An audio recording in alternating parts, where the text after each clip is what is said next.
ఒకసారి తమిళనాడులో ఒక గ్రామాన్ని మాయమంత్రాలతో బాధిస్తున్న మంత్రగాళ్ల గుంపు కొంతమంది అఘోరా సాధకులతో కలిసి గ్రామాన్ని శాపగ్రస్తం చేశారు.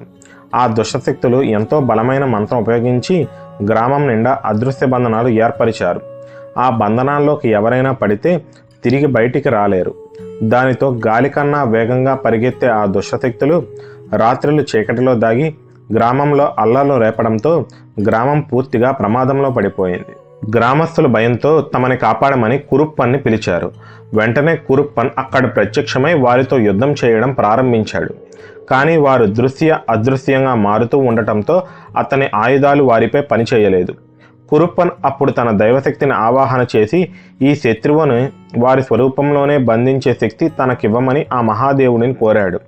అప్పుడు మహాదేవుడి శరీరం నుంచి ఒక రహస్య శక్తి పుట్టింది. ఆ శక్తి భూమి మీదకు వచ్చిన వెంటనే కురుప్పన్ చేతిలో ఇనుపుతో తయారైన ఒక అద్భుతమైన దైవిక గొలుసుగా మారింది. మహాదేవుడు ఇచ్చిన ఆ గొలుసులో 3 ప్రధాన శక్తులు ఉన్నాయి.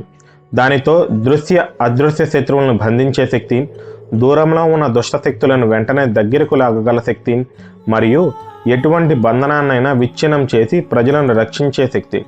ఈ శక్తి పొందిన క్షణం నుండి కురుప్పన్ రూపం పూర్తిగా మారడం ప్రారంభమైంది. కురుప్పన్ కళ్ళల్లో అగ్ని వెలగడం మొదలైంది.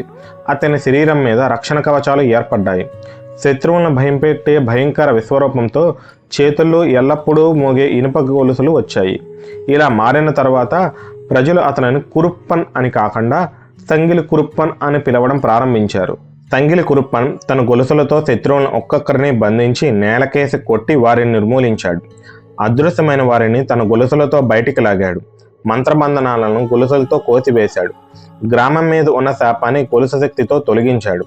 ఈ యుద్ధంలో అతని శౌర్యం, వేగం, ఉగ్రత్వం అంతటి శక్తివంతమయ్యాయి. ప్రజలు ఆ రోజు నుండి తమను కాపాడిన కురుప్పన్ యొక్క ఈ రూపాన్ని సంగిలి కురుప్పన్గా పూజించడం ప్రారంభించారు. మా కంటెంట్ మీకు నచ్చినట్టయితే ఒక లైక్ చేయండి అండ్ ఇలాంటి మరిన్ని వీడియోల కోసం మా ఛానల్ను సబ్స్క్రైబ్ చేసుకోండి.